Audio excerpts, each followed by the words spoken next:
Robbie Gould will kick off for Chicago.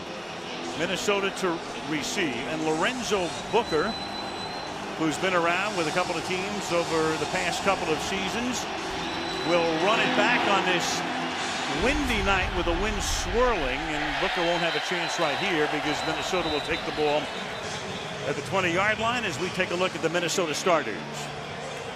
Donovan McNabb, Syracuse University. Adrian Peterson, Oklahoma. Bernard Berrien, Fresno State. Percy Harvin, Florida. Satu Shenko, Morgan State Bears. Jim Kleinsasser, North Dakota. Charlie Johnson, Sherman, Texas. Steve Hutchinson, Michigan. John Sullivan, Notre Dame. Anthony Herrera, the real UT. Phil Loho, Oklahoma. Donovan McNabb, all of those seasons in Philly, then last year Washington, and he starts by giving the ball to his main man, Adrian Peterson, who takes the ball to the 21-yard line. You recall last year McNabb traded by Philadelphia to Washington. Looked like Kevin Cobb would be the quarterback. He got hurt, and then it was Michael Vick, of course. One forgettable year for Donovan in Washington. He called it, when we asked him to describe it yesterday, a blur. And then right after the lockout got resolved, it was Donovan getting traded by Washington to Minnesota at the end of July. 2nd and 9. And the Bears are taking a timeout, an early timeout, and that's something the Bears have been doing a lot this is the first this season. Timeout, Chicago, 30-second timeout. Taking early timeout. So right off the bat, they don't line up correctly defensively, and Urlacher goes over to go over things with Lovie Smith. Well, they had 3 tight ends in the game, and then they shifted everybody over, and it's sort of, I don't think the Bears knew exactly how to handle it here. They've got all this. Okay, Urlacher knew right away that we're not sitting pretty here. So it is amazing. The graphic that you put up there, one sort of flash by there, they've given up 3 70-yard plays this year, the Bears have. It was since 2001 they've given up 3 70-yard plays. So, I mean, it is just remarkable what's happened to this very proud defense. 2 in one game last week. The Vikings on 2nd down and 9. And it's Peterson for a gain of 2 to the 23-yard line. Major Wright, who gets the start tonight. They've changed safeties. They had Chris Harris and Brandon Merriweather last week, and tonight Chris Conte and Major Wright. Major Wright right here, and he's going to be at the line of scrimmage. Basically, the Bears telling Donovan McNabb, you want to beat us tonight? You're going to have to throw the ball, and here we go. This has been the Achilles heel for the Vikings this year, trying to complete passes on 3rd down. And McNabb has had accuracy trouble, especially last week when he threw a lot of ground balls in the first quarter. And this one is dropped. So this time he hits Shanko right in the hands at the 25-yard line, and he drops it, and it's a 3 and out for the Vikings. Just trying to keep an eye on Julius Peppers over here on the outside. See what that knee looks like. Not too bad there. He didn't practice at all. It was maybe gamesmanship, the fact that he wasn't out there, but we were at practice on Friday, and he did not participate, not one play. Devin Hester in 9 games against the Vikings with 3 runbacks for touchdowns. Kluwe's kick is an angle kick, and a fair catch is called for at the 32-yard line. So Hester pulls it in there. Chicago takes over, and here's the Bear offense. Jay Cutler, Vanderbilt University. Matt Forte, Tulane University. Tyler Klutz, Fresno State. Johnny Knox, Abilene Christian. Devin Hester, the U. Kellen Davis, Michigan State. Jamarcus Webb, West Texas A&M. Chris Williams, Vanderbilt University. Roberto Garza, Texas A&M Kingsville. Chris Spencer, East Florida Middle School. Lance Lewis, L.B. Landry High School. And that offensive line very much in the crosshairs again tonight, as it was last week in Chicago. In Detroit, with the false starts, the team with a total of 9 as Forte takes it for a gain of 3 up to the 35. Jay Cutler traded before the 09 season from Denver when Josh McDaniels became the coach, and they thought it was the second coming. And of course, the second coming in Chicago for a quarterback has always been somebody to succeed Sid Luckman. And it's been that long because Luckman still holds some of the Bear passing marks. Of course, Jim McMahon was here, let him do a Super Bowl win, but they've been looking for the savior. Cutler now in his third year, 2nd down and 7 with the ball at the 35-yard line. And that pass is caught over the middle. That's Roy Williams, the former Detroit Lion and Dallas Cowboy, who comes here this year for a gain of 17 yards and a first down. Well, here's the answer to our first question. We have 2 extra tight ends in to try and help with the pass protection along with Matt Forte. So they are going to try to answer with protection. And Roy Williams, who really has not been much of a factor so far this year, is early. The fullback is Tyler Klutz. Play action. Cutler has some time. Cutler going deep into double coverage, and it's pulled in by Hester for the touchdown. 48 yards. He splits Abdullah and Griffin. So they put a fullback in. They have the play fake. Cutler has some time, backs up, launches it downfield. Touchdown. Well, the first thing you've got to do is stop this pass rush, one of the best in the league for the Vikings. That time, 8-man protection up front, all over Jared Allen, the leading sacker in the NFL, and Jay Cutler takes a step back and lets his guy take off. Abdullah tried to come over the top to help, but he ended up throwing it right in behind him. 8-man protection with the quarterback going back. That means you send only 2 guys into the patterns. One about 15 deep and the other Hester all the way to the end zone. Goal for the extra point. And it's a perfect start for the Bears. Their defense creates a 3-and-out, and then Cutler winds up throwing a touchdown pass to Hester early in the first. 7-0 Chicago.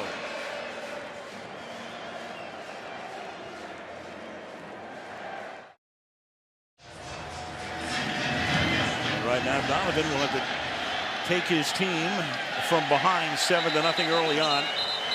They are not used to falling behind. The Vikings have had some big leads, as we mentioned to the top. They've blown them, and now tonight they're down 7-0 early. Give one to Mike Martz here. He caught him in a run defense, bringing the safety out the middle, something the Vikings don't do a lot. And then Hussein Abdullah just gets completely turned around. That is not a tough coverage. You just have to keep backing up. But I guess maybe it is when you've got Devin Hester running at you. McNabb out of the shotgun from the 20-yard line. And almost has that intercepted. And had DJ Moore come up with that, it would have been 14-0. Well, DJ Moore was really coming on a blitz that time from right here, and Donovan almost threw it right to him. Boy, that would have been with some of the struggles with the Vikings passing game, that would have been a tough lead to overcome. 14-0. 2nd and 10. Peterson, 2nd in the league in rushing to McFadden of Oakland coming into the game. Let's take a look at the Chicago defense. Israel Idonije, Manitoba. Henry Melton, Texas. Anthony Adams, Penn State. Julius Peppers, North Carolina. Nick Roach, Northwestern. Brian Urlacher, University of New Mexico. Lance Briggs, Desert Swarm, Arizona. Tim Jennings, Georgia. Major Wright, the University of Florida. Chris Conley, Cal. Charles Tillman, the University of Louisiana. Tillman's been around a long time. The 2 safeties making their start tonight as Bernard Berrien, the former Chicago Bear, can't handle that one. He's caught only 2 passes all season and was deactivated last week. Yeah, you can't blame Donovan McNabb for this one. Hit him right between the 8 and the 7, and that's what's been happening to them. They're converting 39% on 3rd down passes, and they just cannot keep the football. It's amazing to see what this team has done offensively on those key plays. So 2 drops on 3rd down passes, and now Kluwe shanks that one off the side of his foot and gets a very lucky roll because it stays in bounds all the way down to the 31-yard line. And the Bears will have the ball for the 2nd time tonight at that spot with Jay Cutler.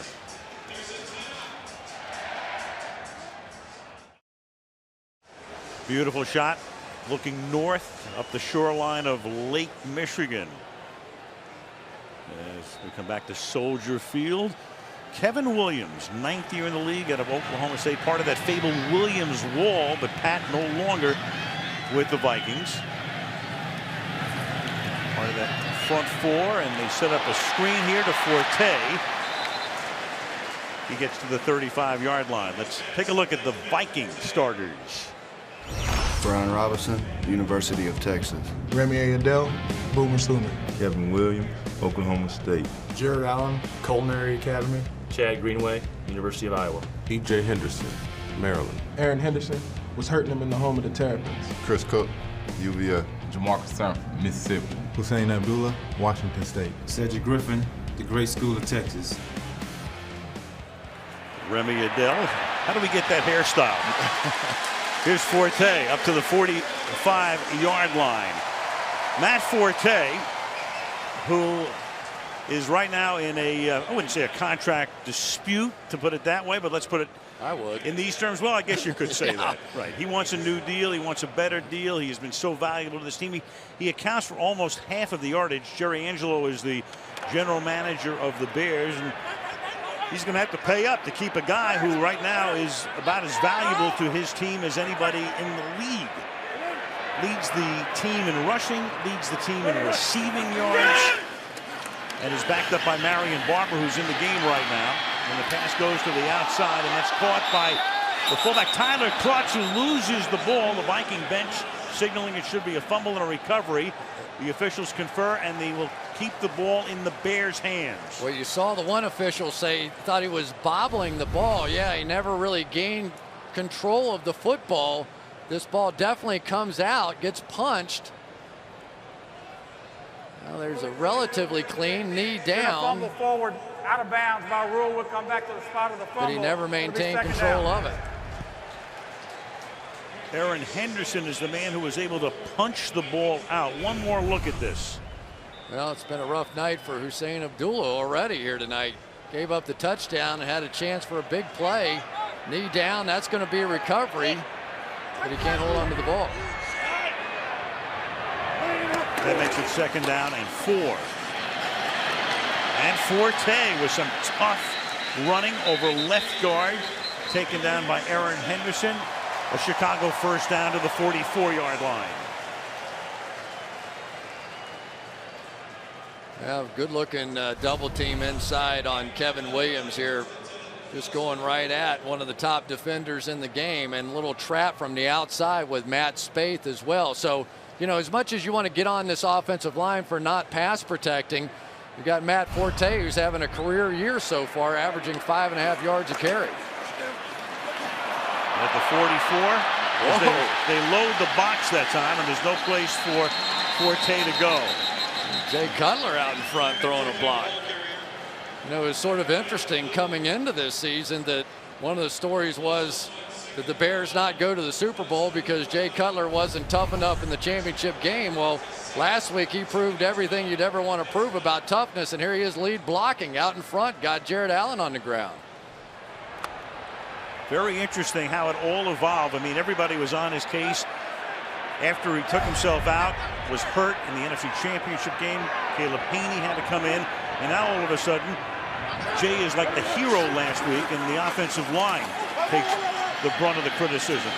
Pass is caught by Marion Barber, and the longtime Dallas Cowboy, first year as a Bear, to the 44-yard line. It'll be 3rd and long. The pressure Cutler has been under. Take a look at that. In the Atlanta opener, which they won, sacked 5 times.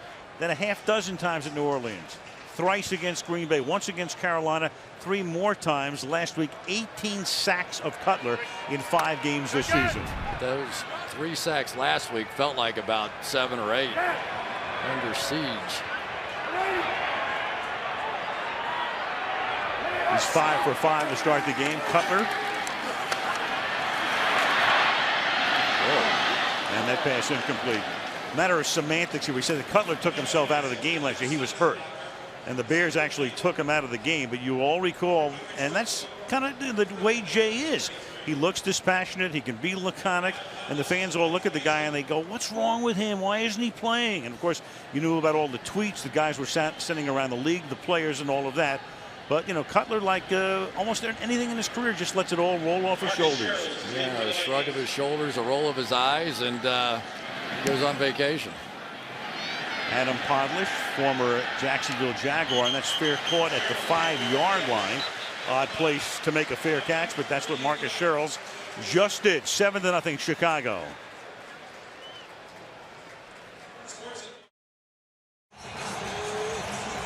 $7-0. The Chicago Bears on top. Halfway through the opening quarter. And the Vikings backed up at their own 5-yard line. Vikings have had 2 3-and-outs. And in each case, a third down pass from McNabb has been dropped.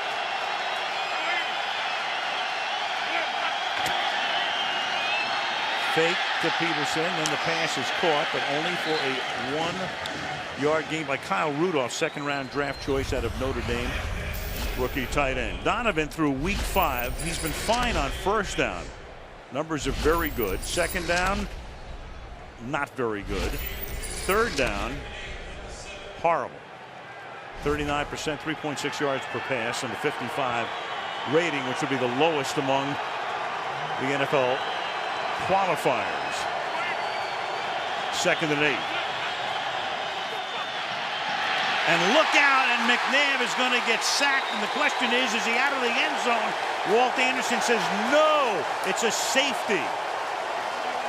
Urlacher is the first guy to come in. There he is, right in the middle. The whole ball has to come out of the end zone, and the goal line is part of the end zone, and it doesn't. And it's 9-0 Chicago.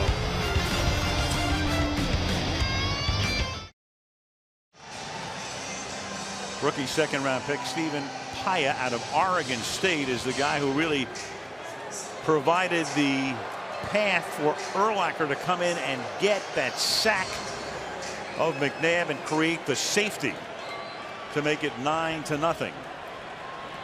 And this Minnesota gets a free kick from the 20-yard line. And it's a bad kick. Can recover it. And it's the Bears who recover the ball at the 44-yard line. It's a live ball. Kyle Adams recovering it. Now let's go back. Here's Stephen Paya going to do a big loop around the center, John Sullivan, and then Urlacher's there to clean it up. But watch this quickness by Paya. I knew he was strong.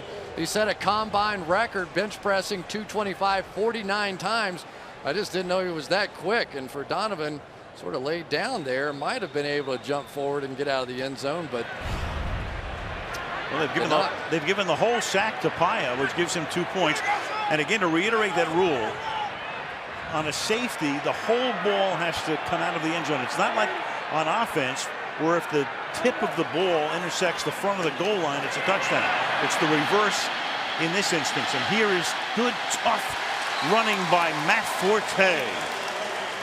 Cross midfield to the 47-yard line. Even farther, they'll spot it at the 46 and give him a first down. Well, Kellen Davis doing a really nice job on the outside, coming down here on Jared Allen, driving him out. And then you end up with Chris Williams, the guard, pulling out and around. And right now, the Chicago Bears are doing just about anything they want to do. But when they get Matt Forte going and he gets some of these stiff arms going, you know you're going to have a pretty good day. 9 minutes into the game, the Bears with 105 yards and the Vikings with 3. Flag. Cutler, as he's prone to do, throws off his back foot, and it's caught by Tyler Klutz. Chad Greenway making the tackle, but you're going to get the penalty against Chicago to negate the play. Illegal formation, offense. Number 73 was on the end of the line, uncovered. 5-yard penalty, still first down. Leslie Frazier took over last year. Brad Childress was fired in November, and Frazier coached the team over the last 6 games, and then they took the interim tag off in his first full year as the head coach. And hard to believe, Lovie Smith already in his 8th season as the Bears head coach, and both guys, of course, have links to the Tony Dungy tree. 1st and 15 at the 50-yard line. And 4-yard pickup for Forte, tackled there by Jared Allen. And both guys, to a degree, especially I think Frazier, that he's kind of got that whole Tony rhythm thing going. Yeah, he does. There's no question about it. And you know, for this Minnesota Vikings defense and for Donovan McNabb, this game has gone completely the opposite way of what they were hoping it would be. The Vikings hoping this was going to turn into a pass rushing game, and so far it's been controlled by Forte and the play action. 2nd and 11. More play action again. Pass over the middle. Hauled in. Taken by Roy Williams inside the 30 to the 28-yard line. Well, Williams trying to resurrect his career with the Bears. Yeah, Cutler said he hadn't had a lot of time to work with him yet, but Jared Allen out here on the outside is getting a lot of attention. Coming in leading the league with 8.5 sacks, and so far he has not been able to turn the corner. You can see them a little bit hesitant playing the run because they've had success, but if Roy Williams gets it going for the Bears, that would help a lot. From the 28-yard line, blitz coming. They pick it up. Cutler launching it deep, and it is juggled. Was he inbounds? No, as the ball comes down, intended for Johnny Knox, and Hussein Abdullah came away with the football, but he was out of bounds. Incomplete. Well, and the key really has been the improved play of Chris Cook, who was on the coverage. Here's Abdullah, not even close. Nope.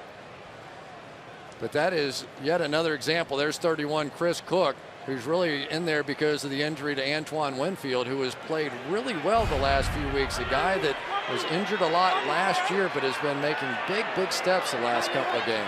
And Cook has come out after that last play. Hobbled off the field. They give it to Forte.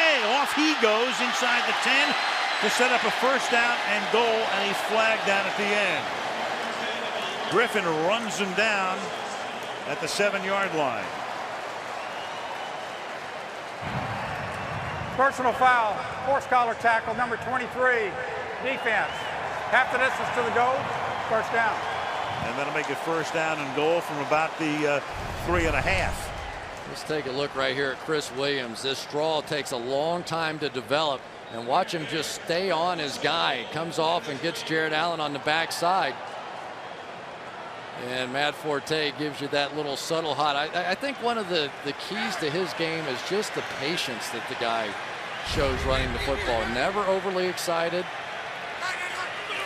Marion Barber is the back. Look at that hole. Well, that Chicago offensive line in the crosshairs all week and all season doing the job. They've been protecting Cutler, create a huge hole from the 3 for Barber, and the Chicago Bears into the end zone again. Well, the Vikings are not a good big team down on the goal line. So what happens is a lot of times they have to run stunts, and that time you saw on the inside that was Kevin Williams basically run himself out of the play, and Jamarcus Webb helped him. Robbie Gould for the point after. So last week it was the Vikings with a big 1st quarter against Arizona. Tonight the Bears with a big 1st quarter against the Vikings. 16-zip. Lake Michigan.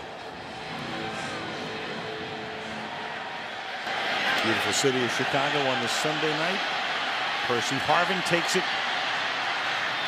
from the end zone out to the 20-yard line with 3:34 to go in the quarter.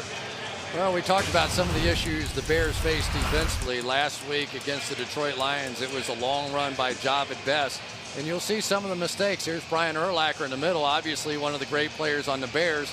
He's supposed to step up into his gap. He tries probably to do somebody else's job, but it was interesting talking to Lovie Smith. He was more upset with the safety play. He said there's nothing wrong with missing a gap like Urlacher did occasionally. That's going to happen to us. But our safeties have to limit that to a 15-yard run, not an 88-yard touchdown. 88-yard run out of the shotgun, inside handoff, and in flag football. They couldn't even have gotten a flag on that play. Gain of 1 for Peterson to the 21, so he's yet to get untracked tonight. Chris Harris was the starting safety, one of them last week, and he's not even active tonight. Major Wright takes his spot.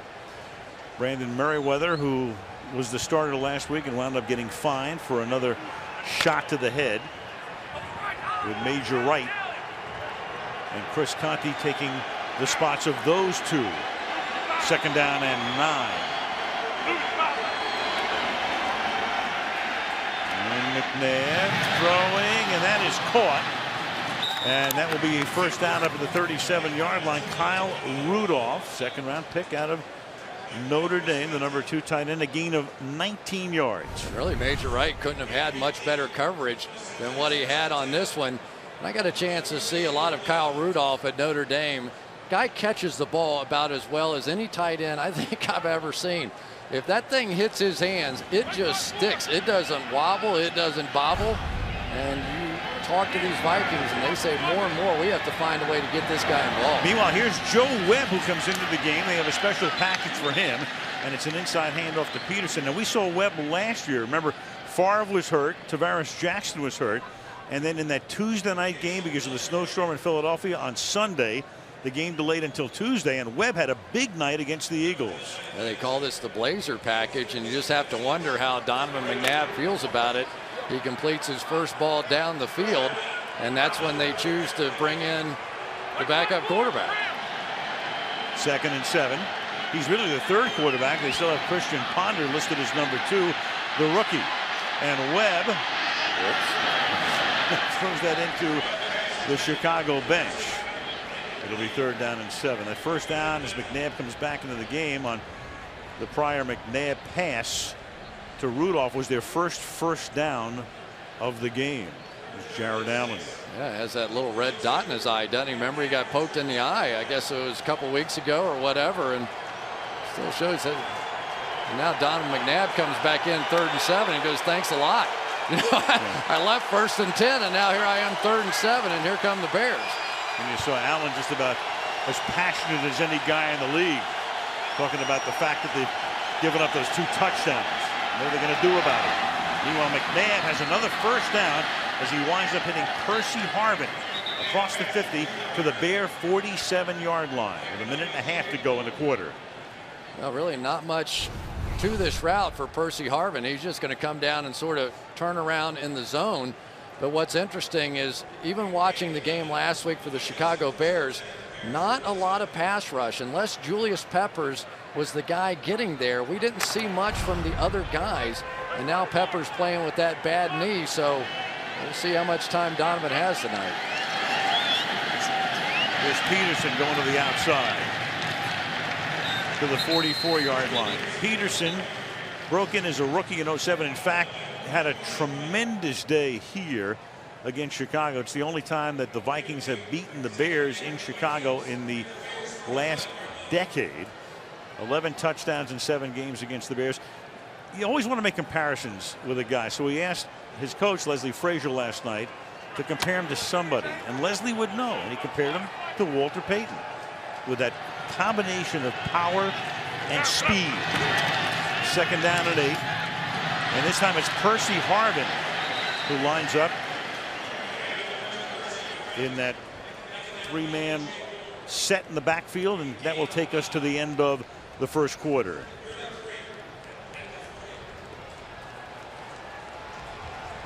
End of 1 at Soldier Field in Chicago. It's the Bears 16 and the Vikings nothing. Sunday Night Football resumes after these messages.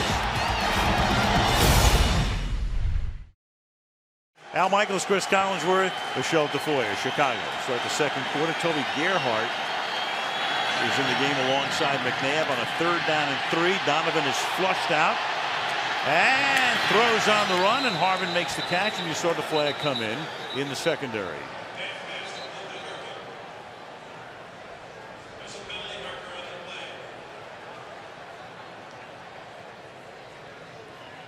McNabb in Philadelphia for many years, a great running threat going to the outside. Not much right now at age Well, 35. the quarterback was in the pocket. Illegal contact, number 33, defense. That penalty is declined. First down. Charles Tillman. Obviously, if he goes outside the pocket, it's a different story, but there's the illegal contact. But it's sort of interesting that Donovan, the last couple of weeks, has made a couple of big plays for the Vikings with his legs. It's almost back to the future a little bit. I can remember talking to defensive coordinators and telling me, yeah, Donovan's trying to be more of a pocket passer these days. And they're like, thank goodness. Let him sit in there. I'll take him in there all day.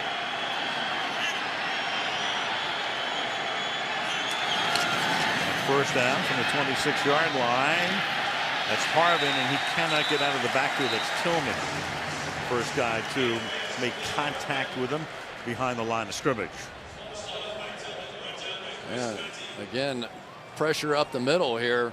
And I know this was a bit of a screen pass, but there was pressure coming right through by Lance Briggs. And for Sean Sullivan, you want to get out on the screen, but you can't make it happen that fast. Loss of 6, second down and 16. 4-man rush, and that is Harvin again. He hauls that in at about the original line of scrimmage, so we're back to a 3rd and 10. Yeah, and maybe Donovan goes to the wristband here. Look at the size of that thing, and of course, no off season meant that Donovan really didn't have as much time to learn this offense, and so when he struggles with a play call or whatever, he goes down to the wristband or the communication device doesn't work. But you wonder just how far along he is with this offense right now. Plenty of talk last year in Washington about the wristband. 3rd and 10. The catch is made by Shanko, and he'll come up a couple of yards short of the first down. The tackle is made at the 18-yard line, and that's going to make it 4th down and 3. Yeah, and here comes the field goal unit onto the field, still very early in the game. Ryan Longwell, he has had great success here. And a few other places as well. Yeah. But very impressive when you have it here with the swirling winds and the late season weather. 37-yard attempt. And that'll get the Vikings on the board. So they have a drive that picks up their first 3 first downs of the night, and they're down 16-3.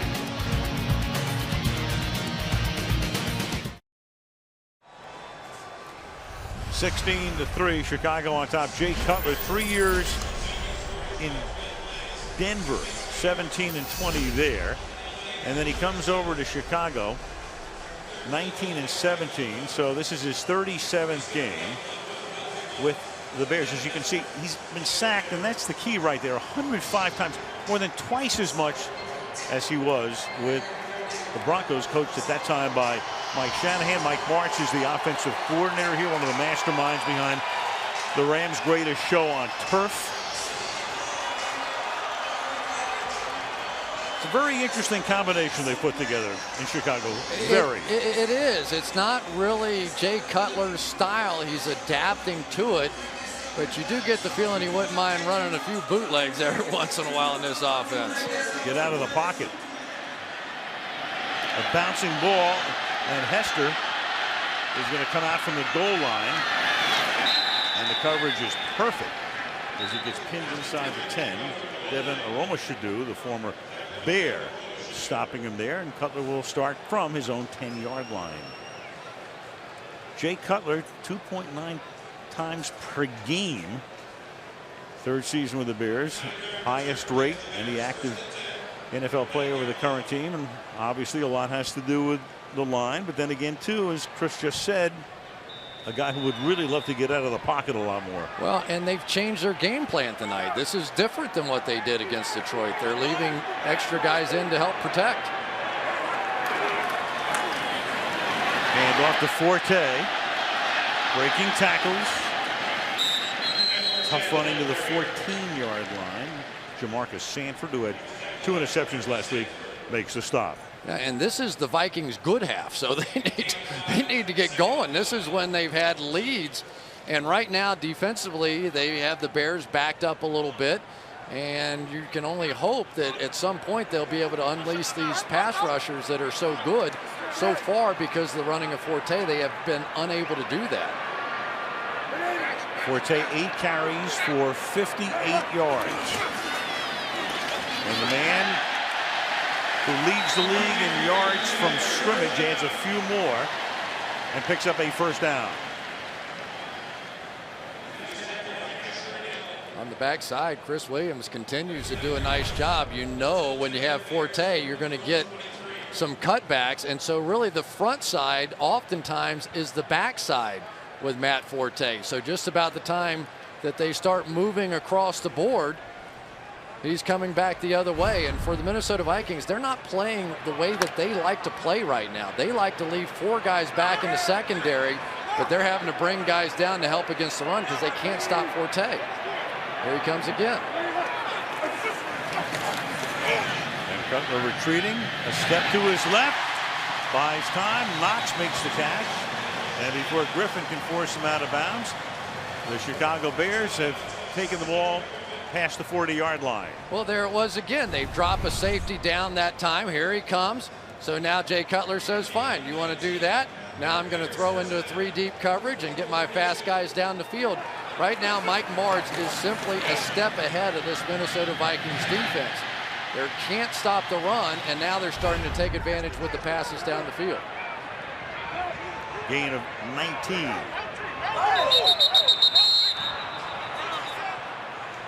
Ball start, number 67, offense.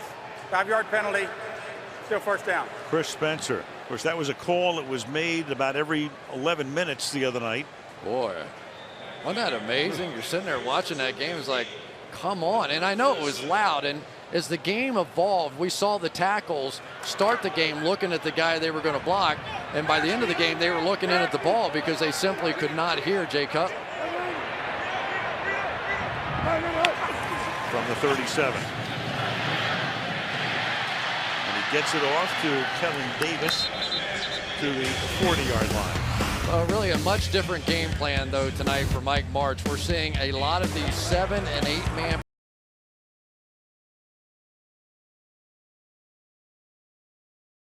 backs in the backfield. Another 7-man protection when they don't blitz. The guys get out.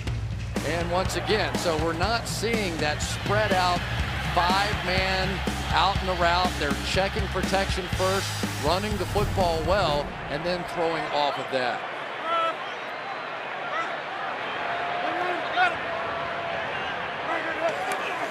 Second and 12.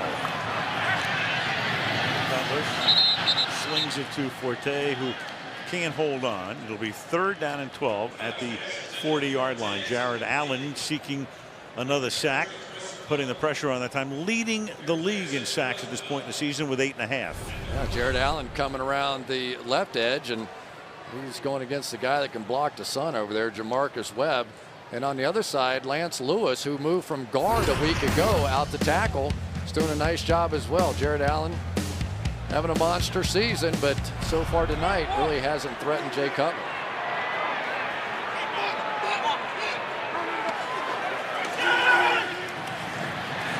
Cutler with time, and then he throws it behind Hester. Hester was free at the Minnesota 40-yard line, and the pass behind him, 4th down. Lance Lewis out here working against Brian Robeson, and a little chip from Forte, yes, but one of the things that they really liked about Lewis was his ability to move his feet. Very athletic guy, and they're like, well, if we can't get out there to those tackles, we'll take our most athletic offensive lineman and give him a shot. Adam Podlish, his second punt of the night, is a beautiful angled kick, and Sherrills has no place to go with it except out of bounds at the 9-yard line. 9.5 left in the half. 16-3 Chicago.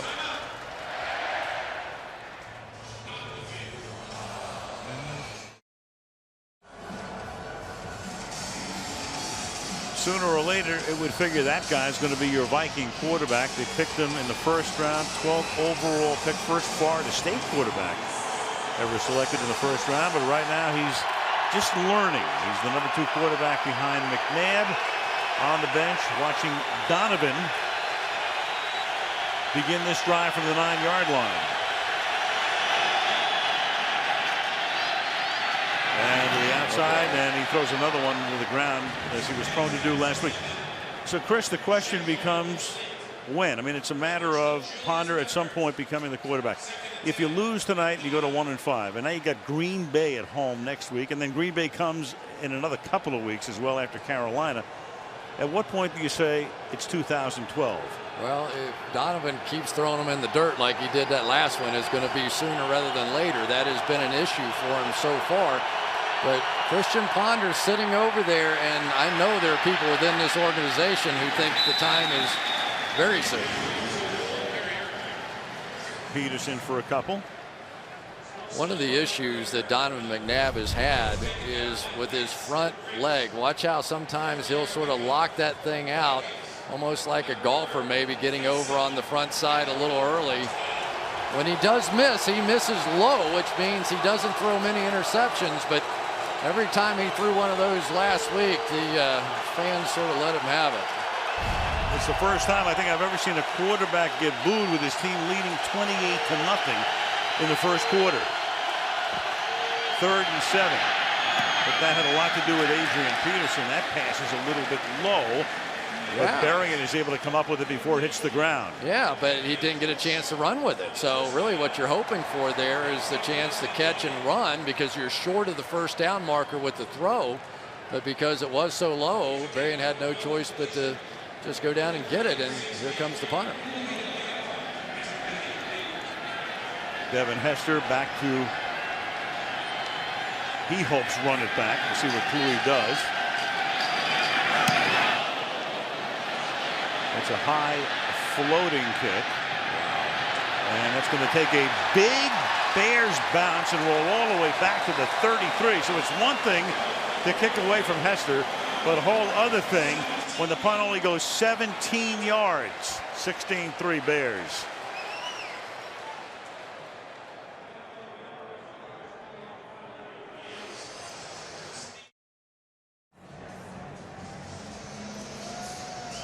Fred Puckett is the defensive coordinator. Leslie Frazier had been the defensive coordinator under Childress, and then he ascended. And right now that Viking D needs a hold here. They're already down by 13. Bears have it at the 33-yard line. Forte will get the handoff and get stripped before he can get out of the backfield. Minimal gain.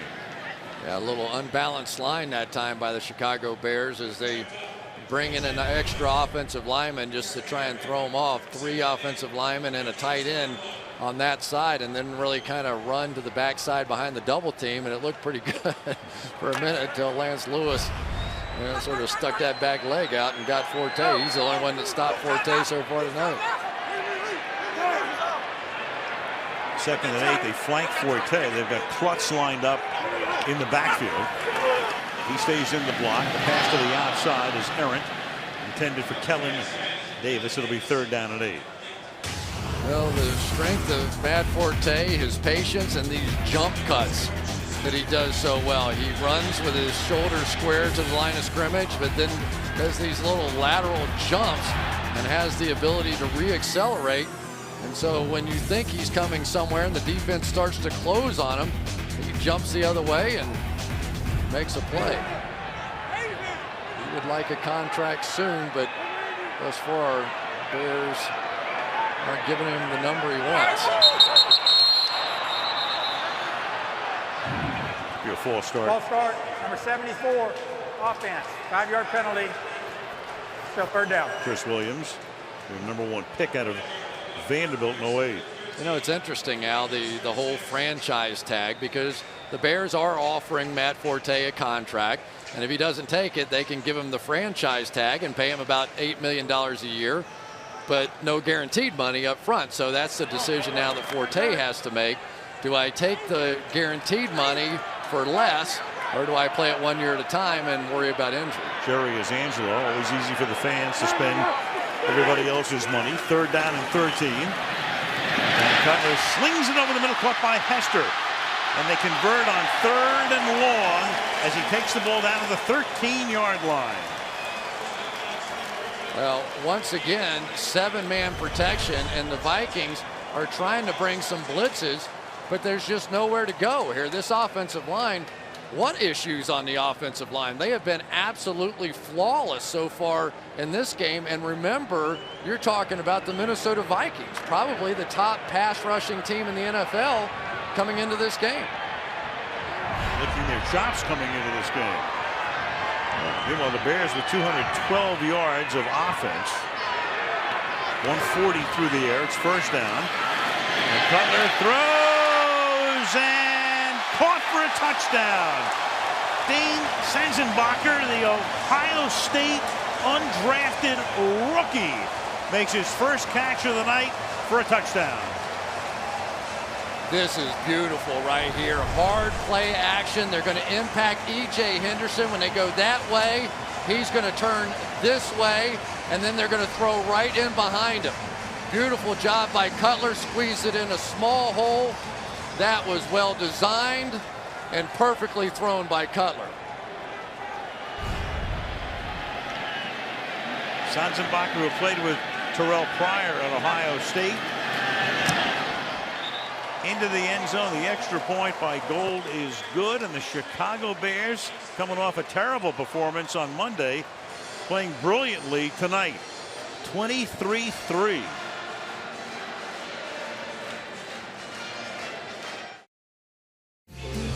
Chicago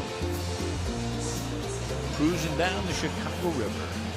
What a gorgeous downtown they Unbelievable. have. Huh? If you've never been here, you just come walk the streets, you go, wow, this is what a downtown should look like. Fabulous. Harvin's going to come out from 5 yards deep.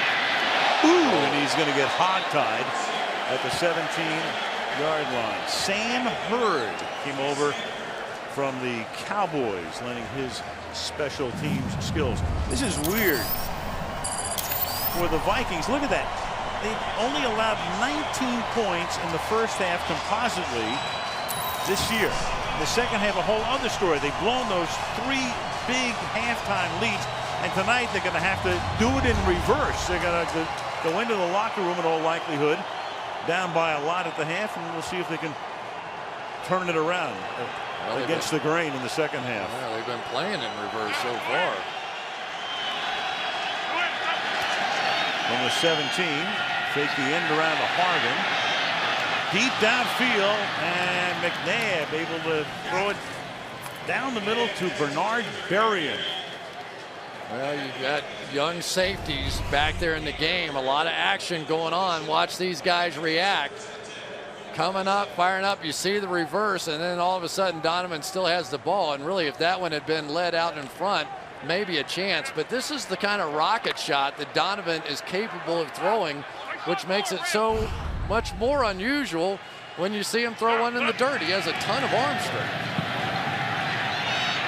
And to the outside, and that will be hauled in for what should be a first down by Visante Shanko. Berrien with 2 catches tonight, equaling his total through the first 5 games of the season. He missed last week's game.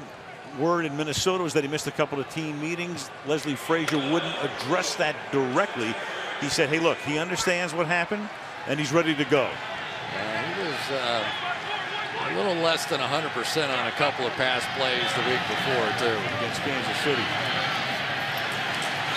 And Peterson around the end, and Adrian unable to get on track tonight. That's Julius Peppers making the stop, and Peterson has been limited to 16 ground yards on 8 carries. I mean, it looks like they have 13 guys on the line of scrimmage, the Chicago Bears do.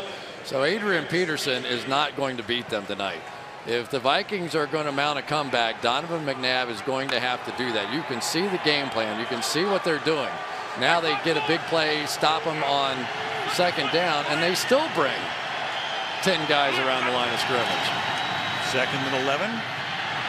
McNabb rolling away and then throwing to the 32-yard line, and that's Michael Jenkins making the catch. Leads the team with 20 receptions. But you can see everybody at the line of scrimmage. Here's the safety, but in general, that's as many people as you can put at the line of scrimmage. Of course, the Vikings have a lot of tight ends in the game and such, but this is going to turn into Donovan's game now. And defensively, here come the Bears, because now the crowd gets amped up on 3rd and 1. A little over 4 minutes to play. They put Kleinsasser in at fullback, fronting Peterson. Play fake, and then wide open, and they pick up the first down as Shanko makes the catch, is forced out of bounds at the 22-yard line. Well, you have to give Bill Musgrave credit, the offensive coordinator. He's not going to try and run in there. And Asante Shanko, here's the guy that without question is Donovan's favorite target. Every time I was watching the tape, there was a key 3rd down. That's who he was looking for, and there he hit him again. 3 catches for the former Giant. Now Toby Gerhardt's in the game, and they give it to the former Stanford Cardinal. Takes the ball to the 19-yard line. No, it's just difficult to find space in there. They're trying to do a little bit more of the cutback, but that's a lot of bodies. Here comes Major Harris coming up, or Major Wright coming up on the outside as well. And you're trying to go some of those cutback runs, and there just is that extra guy down there. 2nd and 7, 3 minutes to the half.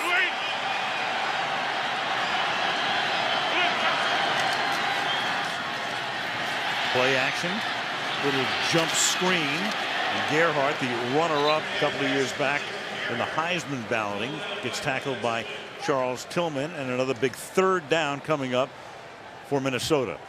Yeah, it's one of the things that Adrian Peterson maybe doesn't do as well as everybody else. He's not a great route runner. He's not a great blocker in the backfield. So sometimes on 3rd down, you'll see a little bit more of Toby Gerhardt and maybe a little more of Lorenzo Booker tonight. Donovan flanked out. Now you got McNabb on a wing, and you got Webb taking the snap, and Webb to the outside, and Webb will not be able to pick up the first down. Tim Jennings stopping him. That's going to set up a 4th down and 1 and take us to the 2-minute warning. And there's the young safety, Chris Conte, coming up to make a big play. 2 minutes to the half. Bears 23, Vikings 3.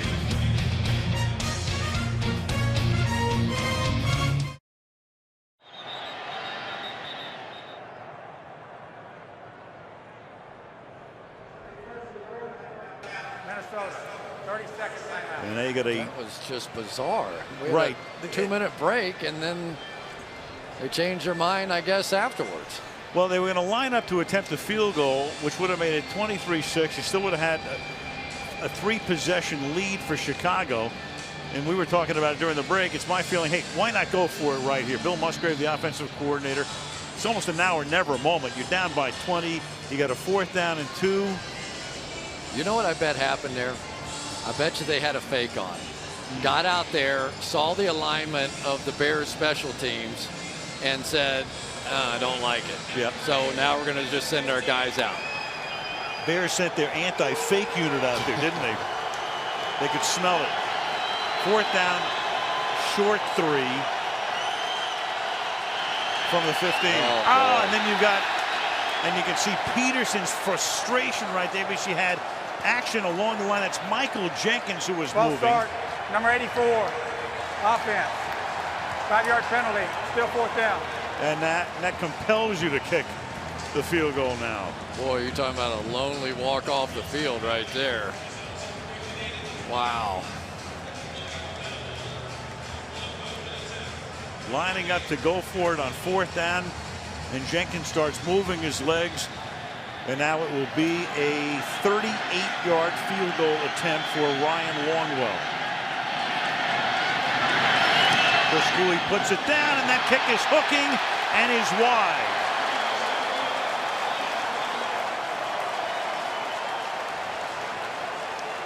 And so there is a very ugly ending to that drive, as Chicago gets the ball with 1:55 and 2 timeouts. Louis is one of the top holders there. we go. That's down cleanly. There's no excuse whatsoever for Longwell on that one. That was perfectly done. Don't think anybody got a hand on it at any point. And for Donovan McNabb sitting there 13 for 17, 122 yards so far in the game. But again, on third down, he wasn't given the opportunity, and then they flinched on fourth down and not given the opportunity again. Now Cutler has had plenty of time tonight. Does again. Getting free over the middle is Johnny Knox across the 50-yard line for a first down. So interesting. We were talking to Jared Allen about facing the Bears with all the issues they showed last week on the offensive line, and his line is, I hope they don't change a thing. Well, they changed a lot of things tonight.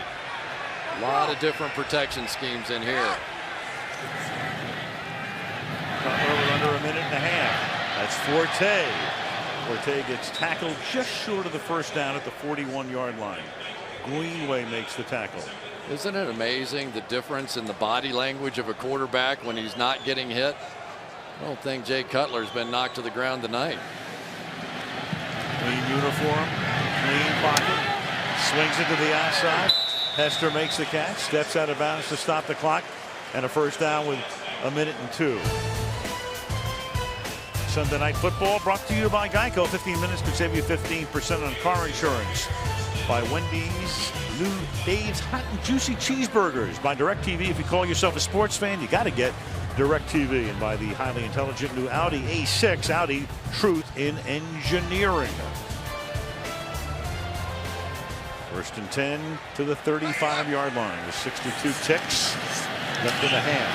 Cutler, before he gets hit, finds Forte to the 32-yard line. Chad Greenway making the tackle. Bears with 2 timeouts and elect to use one here. 49 seconds to the half.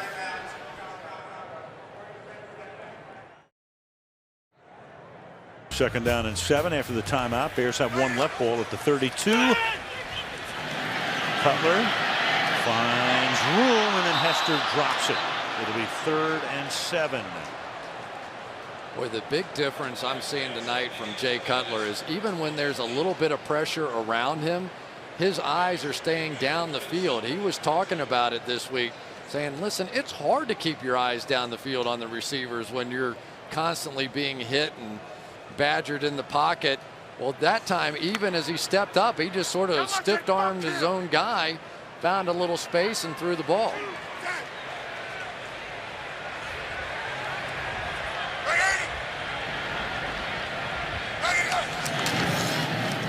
They run a draw and going nowhere because Allen is right there to tackle Forte at the 34-yard line. Yeah, they don't even block Jared Allen on that one, assuming that he's going to come after Jay Cutler, and instead he went and got Forte. And with a half a minute to go, a timeout.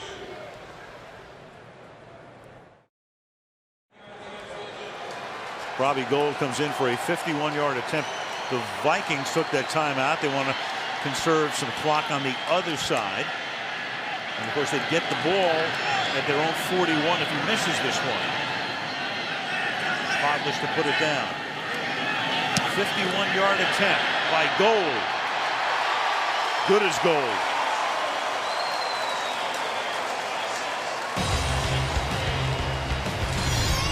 .28 seconds to the half. 26-3, Chicago.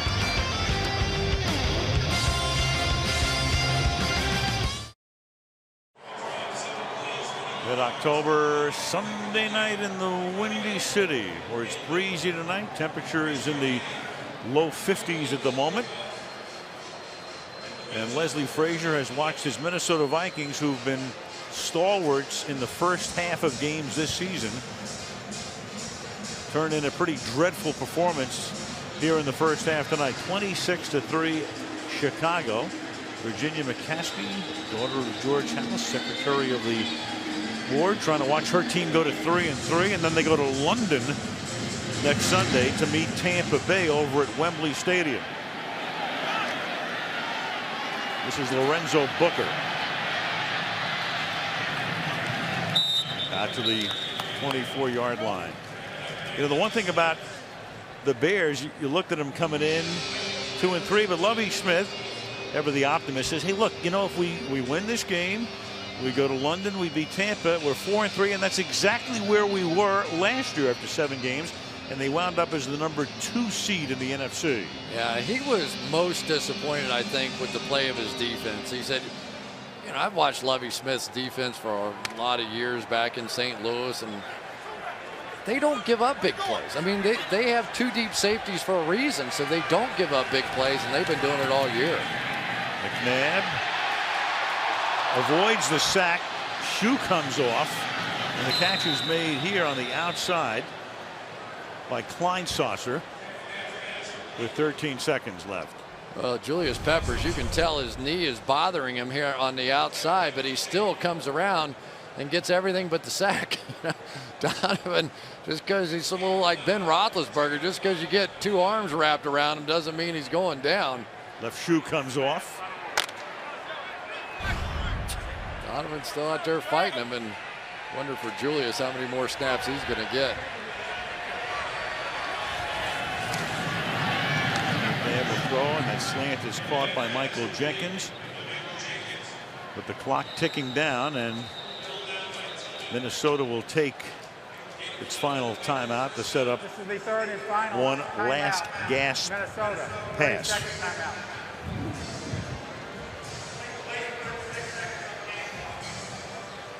You know, just sitting here thinking, pondering. Here we go. And you know, you could say you're pondering that. I would never say that, though. No, you would never do that. Bada boom, you and I'll be working the lounge at the Holiday Inn in Waukegan this week. Come on by, no cover charge. And later tonight. And later tonight as well. But do you ponder putting Ponder in the second half to start? It's tough. I mean, you know, Donovan's had a really good first half. I think 14 for 18, something like that. So, and you kind of took him out of the game on some key third down. So it's kind of hard to end up putting too much of this one on him at this point. But yeah, we're getting to that point in the season. And that's the way the half will end, on an inside give to Booker. Wow. And the Chicago Bears trying to get back to 500. They'll get the kickoff in the second half. And the Vikings in a big hole. 1-4 coming in, down by 23. Face Green Bay next week. Thank you very much. And the Bears head to London and hope to go there with a mark of 3-3. One hopper is fielded up at the 10-yard line, and then running the ball back is Sam Hurd. And he sets the Bear offense up at the 35 as we take a look at Jay Cutler in the first half. Well, nobody's ever doubted Jay Cutler's arm strength. With the way Matt Forte was running, the play action was cooking, safeties rocking down, and Cutler rocking from the pocket. It's Devin Hester over the top, and that sort of set the tone for the whole evening. Here's another play fake. And it's going to get E.J. Henderson to shift a little bit that way so he could hit Sansabacher in the back of the end zone. And that was the way it went in the first half. It was easy for the Bears. Good protection for Cutler. He starts with a give to Forte.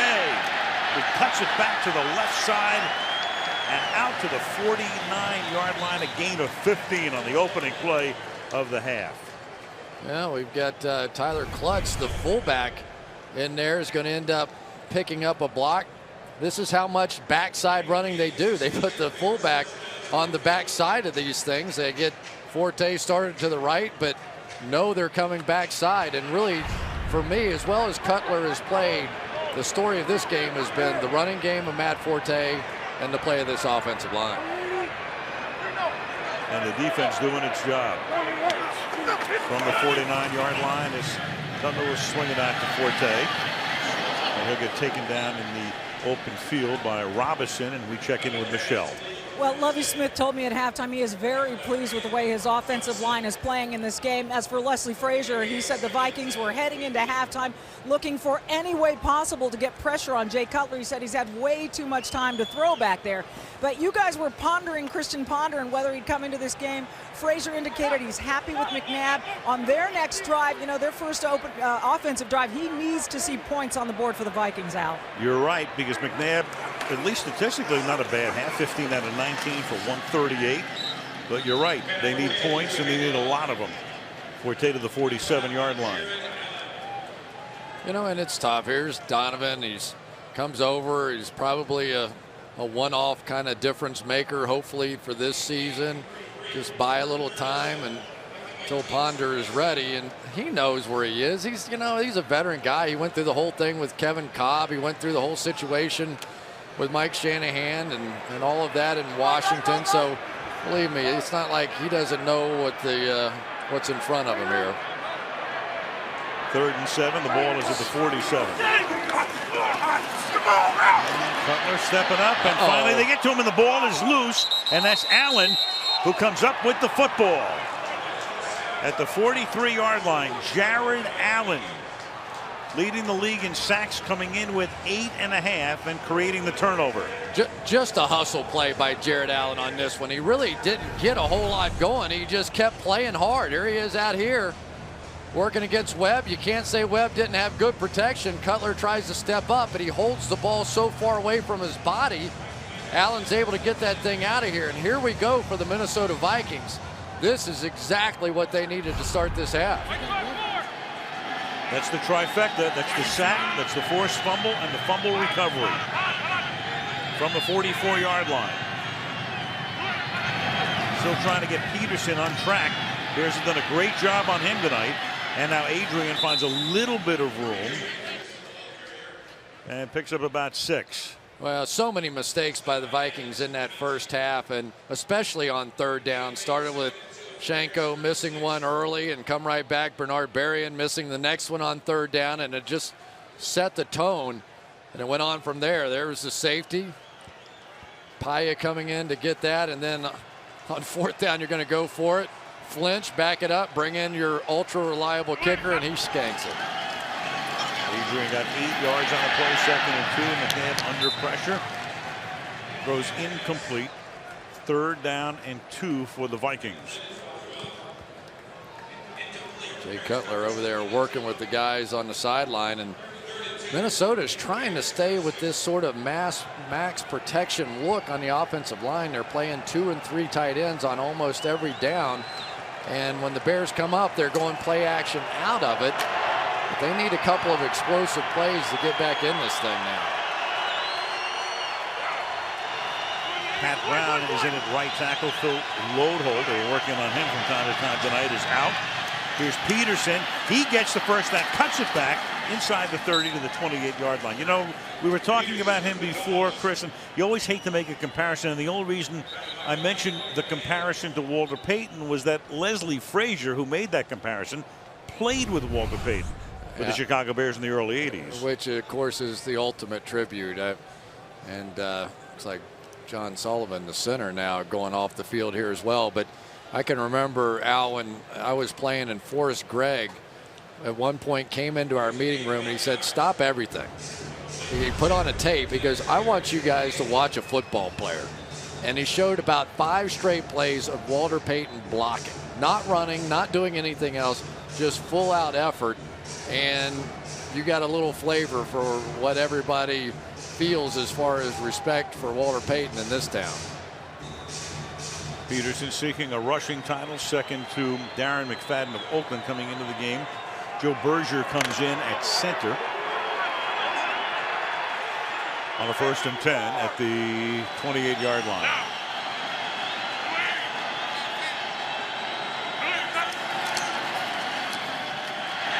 And McNabb throws, and that'll be caught at the 15-yard line, and Percy Harvin takes the ball down to the 10. Major Wright makes the tackle.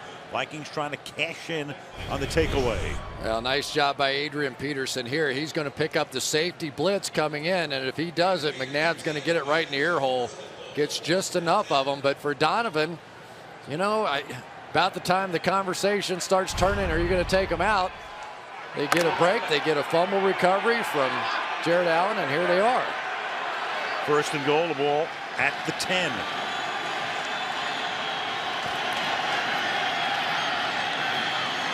Shanko gets half the distance, spotted just inside the 5-yard line. And Koye makes the tackle, 2nd down and goal. That time working on Julius Peppers a little bit, knowing that he'd be amped up trying to come get Donovan. Slipped the screen in behind him. They've been chipping and coming across and sort of trapping him on the outside with those tight ends, and that time they slipped out and got the screen. 2nd and goal. Peterson, big hole, touchdown Minnesota. So in 4.5 minutes, you get the big sack, forced fumble and recovery by Allen, and then the Vikings go to the end zone and they're still alive. Yeah, here we go again, and here's the big guy, maybe headed for the Hall of Famer, Steve Hutchinson, out in front and just gets Urlacher. But again, they put that tight end in motion, and this time instead of running behind him, they run the other way, and I think it just surprised the Bears.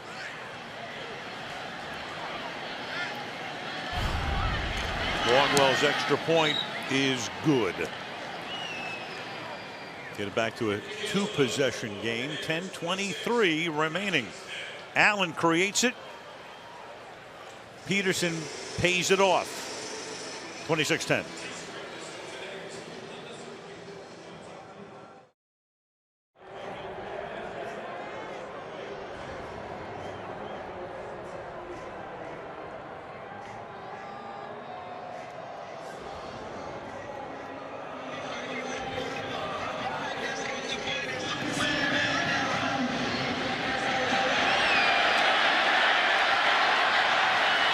Devin Hester is going to run it back, and Devin Hester is off to the races. And just when Minnesota had life, Hester says, take that. Touchdown Chicago.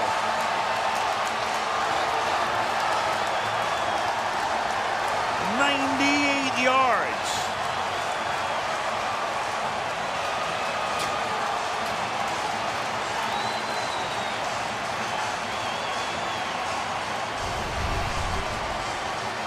Pure magic. Just sit back and enjoy. It doesn't take much. A little crack there, a little move there. What he has done in the National Football League is simply set it on its ear. It's absolutely remarkable. With all the planning that teams put into stopping that one guy, they simply cannot do it. Goal for the extra point. That's Hester's 4th kickoff return for a touchdown to go with 12 punts and a missed field goal. 17 lifetime return touchdowns. 33-10 Bears.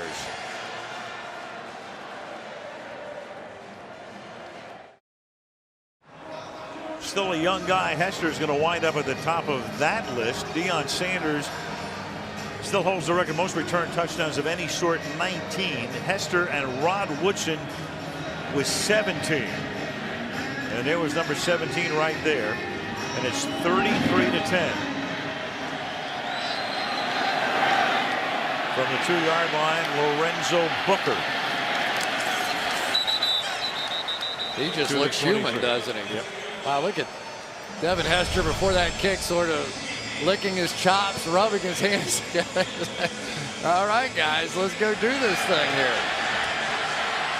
And you really can't point to say, all right, there's brilliant blocking or there's anything amazing. And with Deion Sanders and Rod Woodson, half of those are interception returns. This guy does it all, just returning punts, kickoffs, and one missed field goal. Simply remarkable. Everything the teams do to try and stop him, and they simply cannot. From the 23. And McNabb is now sacked. So just when the momentum was turning, Hester runs one back, and Peppers gets a sack. Yeah, Julius Peppers now, we're going into feeding frenzy mode as he jumps inside of Johnson on this one, and this is when defensive linemen love playing the game, and for Donovan McNabb, it's a tough time. You know, Donovan's played pretty well out here tonight, but you have to wonder when the inevitable is going to come. 2nd and 19.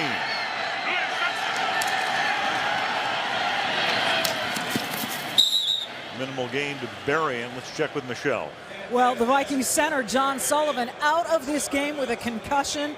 So he's being replaced by Berger in there. And Phil Lodeholt, who hurt his knee in the first half, the right tackle, still questionable.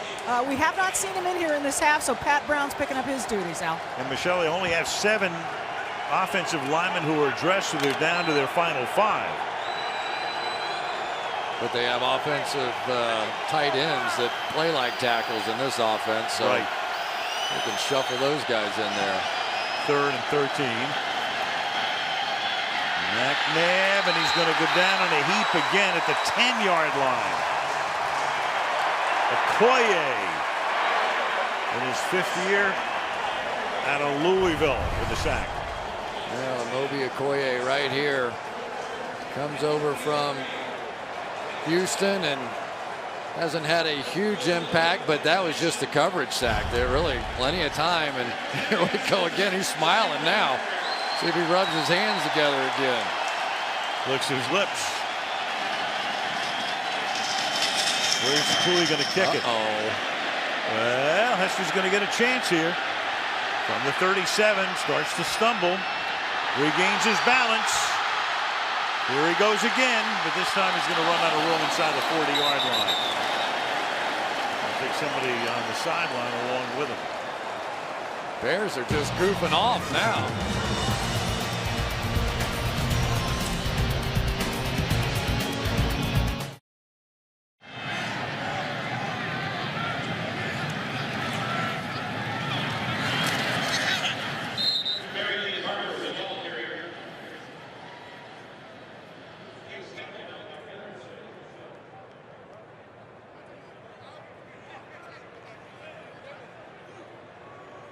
It's been stunning. I mean, it really has. After you watch the Bears last week and you watch the way the Vikings can rush the passer, you're thinking, oh boy, they might get 10 sacks in this game.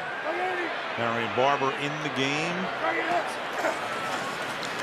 His last rush for a couple of yards, and that's batted away by E.J. Henderson. Leslie Frazier was a Bear. He played on that great '85 Bear team. Went to the Super Bowl, and then his career ended in that game. Tore up his knee, never played again, went into coaching. Yeah, he was good too. Over his last 3 NFL seasons, had 18 interceptions, and pretty remarkable, isn't it? The Super Bowl that holds so many great memories was the end of the road for him. Andy Reid had him in Philadelphia when Andy took over there in '99, so he goes back with McNabb a long way on 3rd down and 9, and that'll be caught at the 15-yard line by Kellen Davis, the tight end. And maybe Mike Martz making a point here that we can still go spread offense. He spreads everybody out. Cutler gets it out of his hand quickly. No Greg Olsen, but Kellen Davis will do. And Jamarcus Sanford, the safety, is still down. An injury timeout. It's become a new tradition here at Soldier Field, and isn't that appropriate? They honor a military hero, and tonight it's Brigadier General Mark Brown who comes out onto the field. Good idea. I haven't seen this in the NFL. I know the Los Angeles Kings do this in hockey, and it's a good idea to, you know, when you have a stoppage in the game, you bring somebody out, or you have them stand up in the stands, and you can see the Chicago Bears even acknowledging it. It's important we all remember, huh? You bet. Sanford back on the bench for the moment on 1st down after the injury timeout. This is Matt Forte. Gets taken down behind the line of scrimmage. You know, it is interesting that the Atlanta Falcons game, the opener, the Chicago Bears, everybody was feeling really good about this Bears offensive line. They did a nice job, and Gabe Karimi, the rookie, in there at right tackle. They had moved Jamarcus Webb from right tackle over to left tackle, and everybody thought, oh boy, this is really going to be good. And then when Karimi got hurt, the right side, there he is, the right side of that offensive line is just kept shuffling. But I think one of the keys tonight has been the play of Lance Lewis at right tackle. He's picked it up nicely there. 2nd and 15. Lewis does his job there. Caught by Forte. forte as a receiver, again coming into the game not only leading the team in rushing yardage by a mile, of course, but leading the team in receiving yards. And tonight 14 carries for 82 yards on the ground and 5 catches for 26 yards through the air. Very bright guy, huh? Degree in finance. Yeah, that's why he's very involved in his contract situation. 3rd and 5. And a quick toss over the middle, and that's incomplete. Sanzenbacher, who had a touchdown earlier, couldn't hold on and draws the ire of Cutler. Well, they come with an all-out blitz, and for Jay Cutler, he sees it. He gets the ball out of his hands, and I'll tell you, the one thing that you do notice about Cutler this season is that he is making more and better reads when teams are coming after. Remember that Giants game last year, sacked 9 times in the first half? And to be fair, some of them were Jay's responsibility that he missed. 26-yard attempt.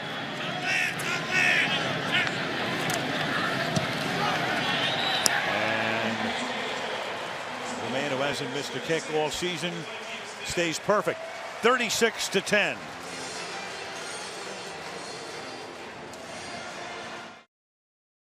Soldier Field in Chicago. 5:44 to go in the 3rd quarter. Brian Urlacher and the Bears coming in 2-3. Fans in a state of consternation. Well, but feeling a lot better right now. Absolutely. You know, Lovey wasn't too happy with that performance last week, though, was he? Made some changes, changed both safety positions, and sometimes as a head coach, you have to drop the hammer to wake everybody up, and I would say the Bears got the message. Self-destruction on Monday. Here's Booker. Booker out to the 27-yard line. Lovie Smith said before, I mean, it's so hard to believe 8 years already. There's this great tradition with the Bears. Of course, you go back to George Halas, who was the coach here for 40 years, had 4 10-year runs. And of course, Mike Ditka led him to a Super Bowl title. And Lovie Smith been to a Super Bowl, 8th year already. Yeah, and people forget he almost got to another one last year, winning the division. And of course, the Green Bay Packers won the Super Bowl, but it was the Chicago Bears that won this division. So, and he said, listen, we're a good team. We're off to a bad start, but we are a good team. Looking good tonight. McNabb throws, and Donovan very accurate tonight. Berrien makes the catch. McNabb in the game has thrown only 5 incompletions, and 3 of those have been drops. Yeah, it's a difficult situation. There's no question about it, because if you've watched any of the Minnesota games at all this season, you know that the fans have been on them pretty hard there, and they're anxious to see their rookie play football. But Donovan's not giving him a chance tonight. Peppers chasing him, and down he goes with a little bit of a shove, just enough to get the sack. I tell you, there's nothing I enjoy more than watching Julius Peppers, bad knee and all, run in the open field. Donovan McNabb can run. I know he's a little older. I haven't seen many push sacks in my day. He's got at the end of it, you know, they're take care of the old guy, right? We'll just ease him on down. There was a day they wouldn't have caught McNabb on that play. 2 sacks for a guy who was listed as probably not going to play. As the McNabb family looks on, and down he goes again. Israel Adonijah gets the sack. And it's a feeding frenzy now. Tee off time. Yeah, and Mom's gone. Yep. She's seen enough. Almost the reverse of what Jay Cutler's mom had to endure last week. And remember, backup players in here. Patrick Brown in for Phil Lodeholt. Joe Berger in at center for John Sullivan.